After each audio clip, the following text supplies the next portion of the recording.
السلام علیکم ناظرین، خبروں جو سلسلو جاری ہے خبر شامل کنداسی کراچی کا پاکستان تحریک انصاف PS97 جو امیدوار بشیر احمد سوڈر گلشن بلوچ معمار روڈ تے بیٹھل پانی تے افسوس جو اظہار کندے سوراخ ڳوٺ ٽاؤن جے چیئرمین لالا رحیم سان مخاطب تھیندے پنهنجے پیغام میں چيو ته گذريل ڪيترن سالن کان گلشن بلوچ جي عوام کان اوين ووٽ وٺي ڪامياب ٿيندا پيا اچو، پر افسوس جو مقام آهي ته اوهان سنڌي بستين کي هميشه نظر انداز ڪري ڇڏيو آهي.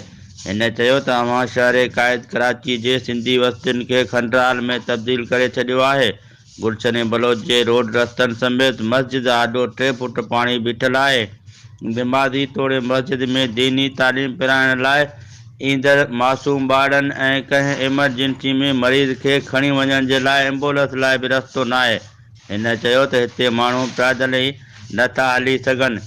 ان دوران الیڪشن جي ورڪ کندي سوراخ ڳوٺ ٽاؤن جو چيئرمين لالا عبدالرحيم سان اچانڪ ملاقات ٿيڻ تي بشير احمد سوڊر هٿ جوڙي مخاطب ٿيندي چيو ته خدا را گلشن بلوچ جي رهواسين تي رحم ڪريو.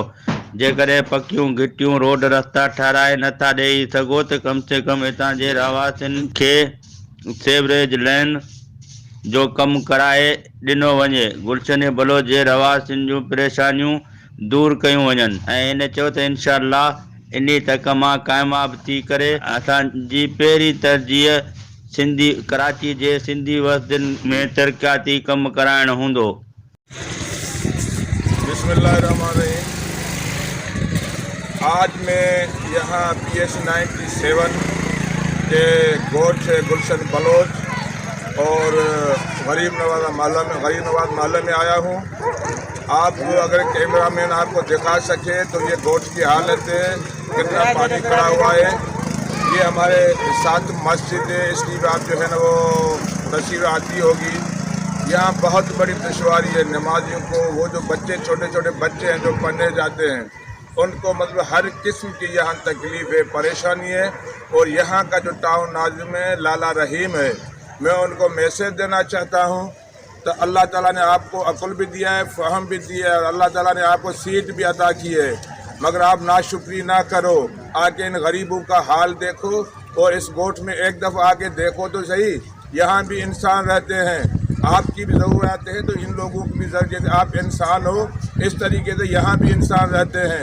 آپ تو آ کے یہاں مجھے دکھائیں اور آ کے یہاں رہ کے دکھائیں تو یہ لوگ کسی عذاب میں مبتلا ہے.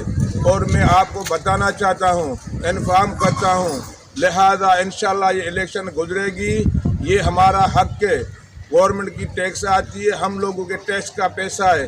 جو آپ کی بجٹ آتی ہے، میں آپ کو بتانا چاہتا ہوں میرے بھائی، آپ ان غریبوں پر رحم کریں اور یہ کام ان کا کرائیں. یہ پانی کا جو معاملہ ہے ان کا حل کریں، یہ سیوریج ان کو بنا کے دیں.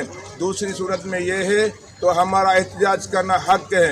انشاءاللہ الیکشن کے بعد ہم آپ کے مہمان ہیں، آپ کے آفس پہ آئیں گے. جب تک ہمارا یہ کام آپ کراؤ گے نہیں تب تک ہمارا آپ کے خلاف احتجاج جاری رہے گا انشاءاللہ.